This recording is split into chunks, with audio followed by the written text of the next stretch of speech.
Joining me now from our bureau in Washington, D.C., congressional candidate for Maryland District 7, Kimberly Klacik.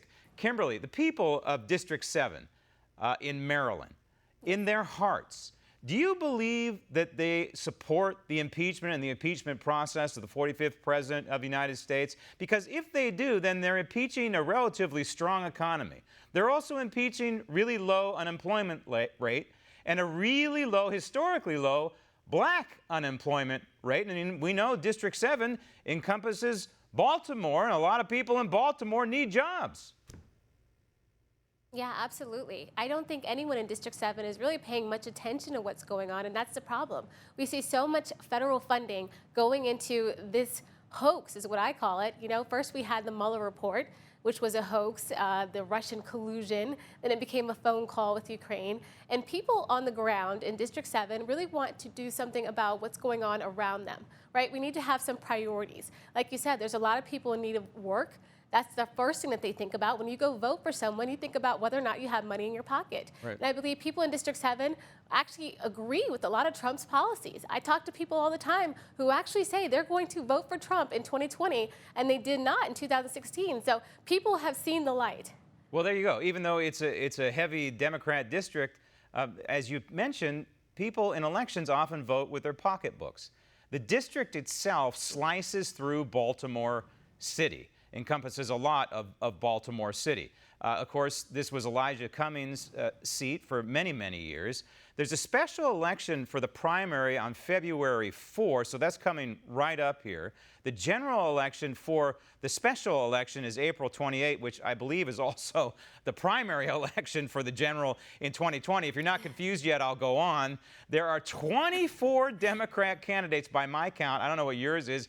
8 on the GOP side. You're one of them. But maybe most importantly, this district is Democrat plus 26. And those are Nancy Pelosi district kind of numbers. So what is going to be your message to these folks that clearly lean Democrat and you're coming from the other side? Yeah, that's a great question. So I have been on the ground for over 7 years in this district, especially in West Baltimore.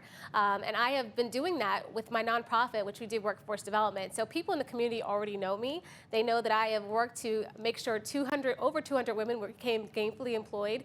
30% of those women went on to be financially independent. And that's what I'm about. I'm about making sure people have the money and the means to go about their daily lives.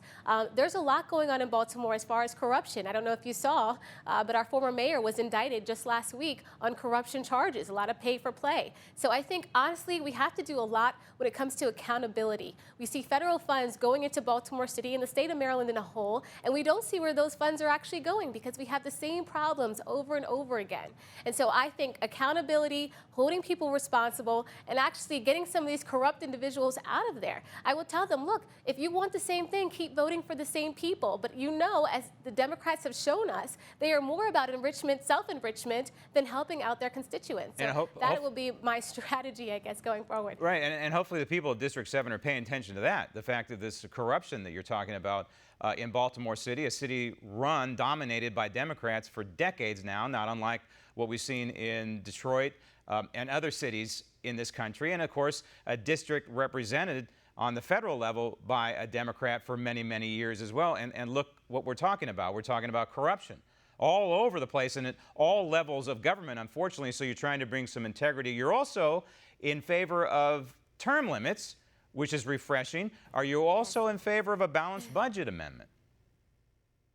Absolutely. You know, I talk a little bit about what Paul Ryan and Nancy Pelosi did before Paul Ryan left. I mean, we're supposed to be fiscally conservative, and what we did with the budget was an atrocity. We should be very ashamed of what we're going on when it comes to spending, and we should do something about it. I am fiscally conservative. Some people might say I'm socially liberal because I help people, but honestly, I am just people over party, and we have to do what it takes to make this country great again. And people say, well, was it ever great? Yes, absolutely. That's why so many people risk their lives coming to this country. It is a great country, and we should continue that way.